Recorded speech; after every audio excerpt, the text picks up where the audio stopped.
Hi dears, welcome to Asha's creations. നമുക്ക് വളരെ എളുപ്പത്തിൽ നല്ല ടേസ്റ്റി ആയിട്ടുള്ളൊരു സ്നാക്ക് തയ്യാറാക്കിയെടുക്കാം. അപ്പോൾ ഇത് വൈകിട്ട് ചായയോടൊപ്പമൊക്കെ കഴിക്കാൻ നല്ല ടേസ്റ്റാണ്. അപ്പോൾ ഈ സ്നാക്ക് തയ്യാറാക്കുന്നതിന് വേണ്ടിയിട്ട് ഞാനിവിടെ കുറച്ച് ചക്കപ്പഴമാണ് എടുത്തിരിക്കുന്നത്. ചക്കപ്പഴത്തിൻ്റെ ആ കുരുവും ചവണിയൊക്കെ കളഞ്ഞ് ചെറുതായിട്ടൊന്ന് അരിഞ്ഞെടുക്കണം.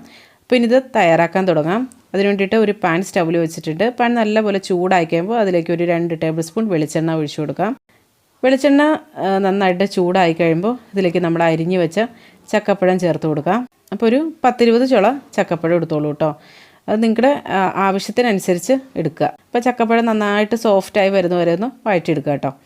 പിന്നെ ഇതിലേക്ക് ചിരകി വെച്ചിട്ടുള്ള കുറച്ച് തേങ്ങ ചേർത്ത് കൊടുക്കാം. ഇതിനങ്ങനെ പ്രത്യേകിച്ച് കണക്കുകളൊന്നും പറയാൻ പറ്റില്ല. തേങ്ങയൊക്കെ ഇഷ്ടമുള്ളവരൊക്കെയാണെങ്കിൽ കുറച്ച് അധികമൊക്കെ ചേർത്തോളൂ കേട്ടോ.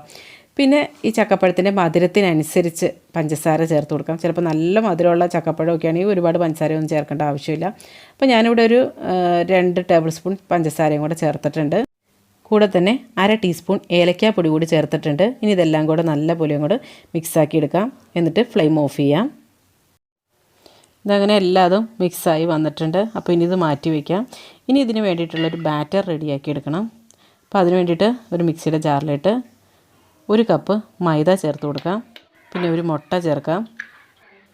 പിന്നെ ഒരു 1/2 ടീസ്പൂൺ ഉപ്പ്, പിന്നെ ആവശ്യത്തിനുള്ള വെള്ളം കൂടെ ചേർക്കാം.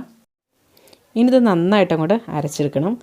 അപ്പോൾ അങ്ങനെ നമ്മുടെ ബാറ്റർ റെഡി ആയിട്ടുണ്ട്. അപ്പോൾ ഇനി ഇത് ചുട്ടെടുക്കണം. അപ്പോൾ അതിന് വേണ്ടിയിട്ട് ഒരു നോൺ സ്റ്റിക്ക് പാനിലിട്ട് ഇതുപോലെ നമ്മുടെ ദോശ ചുട്ടെടുക്കുമല്ലോ എന്ന് പറഞ്ഞ പോലെ അങ്ങോട്ട് ചരിഞ്ഞ് കൊടുത്താൽ നല്ല തിന്നായിട്ട് പരത്തിയെടുക്കണം കേട്ടോ. ഇതപ്പോൾ ഒരു സൈഡൊക്കെ കുക്കായി കഴിയുമ്പോൾ ഇത് മറിച്ചിട്ടും കൂടെ ഒന്ന് വേവിച്ചെടുക്കാം. അപ്പോൾ ഇതെല്ലാതും ഇതുപോലെ തന്നെ നമുക്ക് ചുട്ടെടുക്കണം. എന്നിട്ട് വേണം ഇതൊന്ന് സെറ്റാക്കി എടുക്കാനായിട്ട്.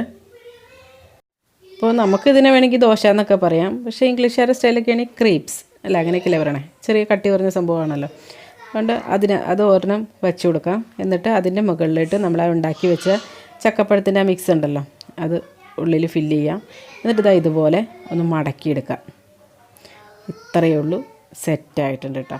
മുകളിൽ നമുക്ക് വേണമെങ്കിൽ ഒന്ന് ഗാർണിഷ് ചെയ്യാമെന്നുള്ള രീതിയിൽ കുറച്ച് കാഷ്യൂ നട്ട്സ് ഇങ്ങനെ വെച്ച് കൊടുക്കാം. അപ്പോൾ ഇത്രയേ ഉള്ളൂ, നമ്മുടെ എളുപ്പത്തിലുള്ള ഈവനിങ് സ്നാക്ക് റെഡി ആയിട്ടുണ്ട്. കുട്ടികൾക്കൊക്കെ കൊടുത്തു നോക്കും, നല്ല ഇഷ്ടമാവും. നമ്മുടെ ഒരു പഴയകാല ഏലാഞ്ചി ഉണ്ടല്ലോ, ആ ഒരു ടൈപ്പിൽ ഉണ്ടാക്കിയെടുത്താണ് ഒരു സ്നാക്കാണ് കേട്ടോ. അപ്പോൾ ഇതെല്ലാവരും ഒന്ന് ട്രൈ ചെയ്ത് നോക്കൂ കേട്ടോ. അപ്പോൾ നല്ലൊരു ഉഷാറ് വീഡിയോയുമായി വീണ്ടും കാണാം. എല്ലാവർക്കും നല്ലൊരു ദിവസം ആശംസിക്കുന്നു. Thank you for watching Ayisha's creations.